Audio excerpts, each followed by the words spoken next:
One of the more difficult mitzvot that we have, one of the more difficult commandments that we have, is a commandment to try to comfort somebody who's mourning. And the reason why I say that it's difficult, it's the kind of situation that makes us feel uncomfortable. There are some mitzvot that we do, that we're asked to do. There are some kinds of chesed, some kind of kindness that we can do that makes us feel great. You invite people to your Shabbos table and you have food and you eat and you drink and you celebrate with them. We enjoy that. But there are some things that make us feel uncomfortable because the situation is uncomfortable. And one of the things that frightens man more than anything else is to confront death.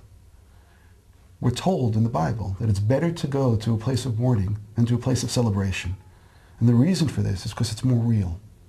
It helps us focus on what's real, on what really life is about, on what our values are supposed to be. When we go in and visit somebody who's mourning, we're struck with death right in front of us. But Judaism doesn't let the person to be alone in their home. We enter into the home. We take care of them. We provide them with food.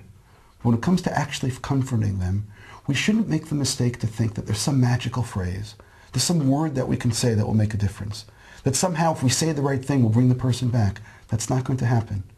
What we need to do when we comfort someone is first of all for them to know that we're there with them, that they're not alone, that the feeling of isolation, the feeling of being alone, is a feeling which is true because the person who's gone will never come back.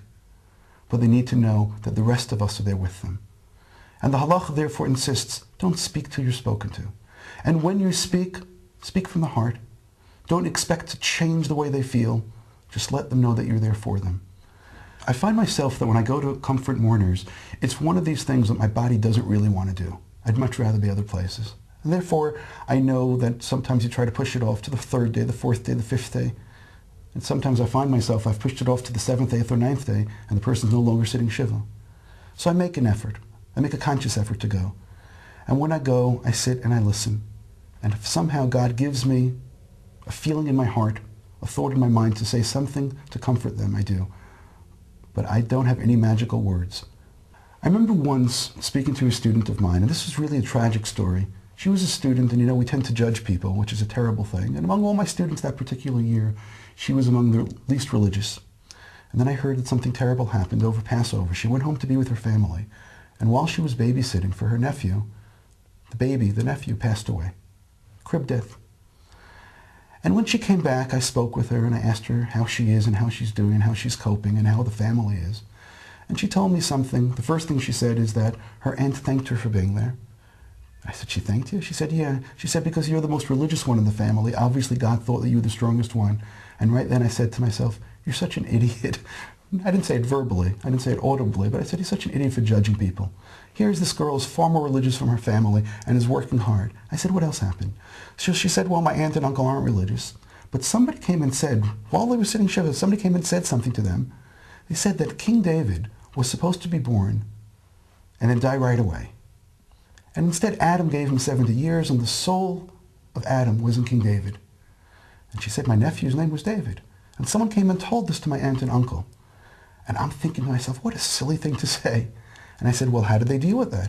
She said, well, they really felt privileged. They said, if King David's soul came back into our baby, that's why he didn't have any years left. So I said, so what happened? So I said, well, if God gave us a baby with such a soul, we really make ourselves to deserve such a baby. So I said, so?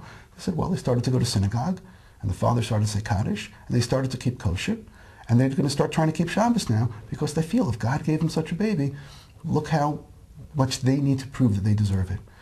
And as I was listening to this story, I realized I never would have said such a thing to grieving parents. I think that sometimes God sends emissaries, and God's put words in people's mouths, and they say something which is correct and needs to be said. That doesn't necessarily mean say the first thing comes out of your mind, but go in feeling that you want to help, listen to the people, and then hopefully you too will be a utensil in order to bring comfort to somebody else.